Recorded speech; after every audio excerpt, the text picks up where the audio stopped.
So apparently you guys really liked my What I Think About This Idol series. So you guys have actually had a couple of requests. So I am doing the two most requested today. And that is Zico and another person who you will find out who it is when I upload the video. So, my thoughts on Zico. And it always amazes me that I make this post because that means I'm really seriously thinking about this, and it's just about to be a ratchet hot mess. Zico reminds me of the boy in high school who is really quiet, right? Like, he's the type of dude, he like plays the online games and then he reads the manga. Like, he's the dude who's always in the back of Barnes and Nobles reading the manga, and like but he actually puts them away in the right spot. Like, bless those people who do that. Like, even though y'all don't buy nothing, you put it back in the right place. We appreciate y'all, and by numerical order, we appreciate y'all. We really do. But anyways, he's the type of dude in the back of Barnes & Noble who's reading the manga all the time. And sometimes you're in Barnes & Noble because, you know, you like to read too. So sometimes you need a good book and you're back in the teen fiction section, you know, just looking, browsing for something that's not melodramatic and like Twilight, you know, copycat of Twilight, even though I don't know who would do that because her writing was not up to par. But anyways. So you're in the back of the book section and you're looking over and you always see this kid, but you never ever talk to him. But then you look at him and you're like, he's kind of sexy, okay.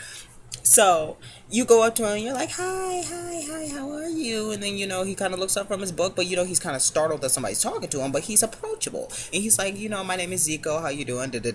So you guys talk for about 20 minutes, And since Zico isn't a very common name, your creepy ass goes on a Facebook and starts stalking people. So you find his Facebook page and then you see that he likes all this stuff and that he's an up and coming rapper. And you know, your first thought is gonna be, what the fuck is this motherfucker doing promoting his mixtape on Facebook? Like, what the fuck? But then when you really start to listen to the stuff and you see like the live videos that he's taking with like the little flip phone, you know, he had a friend out in the audience who only had a flip phone, but you know, he got the video taken, he got his promotion, that's all that matters. So you look at the video and you're like, oh, he's kind of dope. And then you show your girlfriends this and you like, and they're like, oh, you ain't know about Zico, what? And then you're like, no, I didn't know about Zico. That motherfucker was creepy. What are y'all talking about? So then they peep game on Zico and they tell them, yeah, we've been to a few of his lives. He's dope. He's this, he's that. So then your girlfriends take you to one of his live performances one day, and you're just sitting there like, why the hell am I so dressed up for this motherfucker? This is just a rap performance. What the fuck am I doing?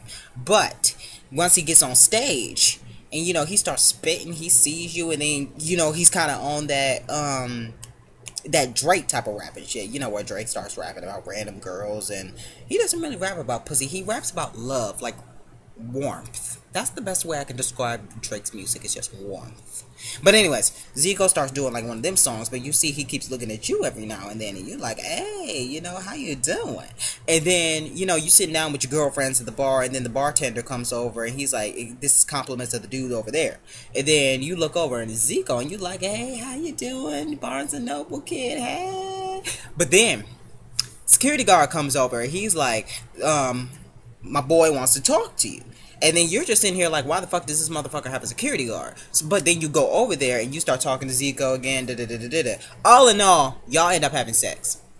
Once y'all end up having sex, you're just like, you know, you pray for your pussy to the Lord, because you're like, okay, this is just ratchet. Why the fuck did I just fuck this man? I don't know, understand what's going on. But then, after y'all start fucking, he starts thinking that y'all are in a relationship, right? But when he starts thinking that y'all are in a relationship, I'm getting close to y'all because I want y'all to really feel me on this. Once he starts thinking that y'all are in a relationship, he starts treating you good as fuck. Like, he starts bringing Chinese food to your workplace and shit. Your office smelling like sesame chicken and shrimp fried rice all over the place. People are getting angry because they don't have Chinese food, but you good as fuck because you like, damn, this is a good ass man.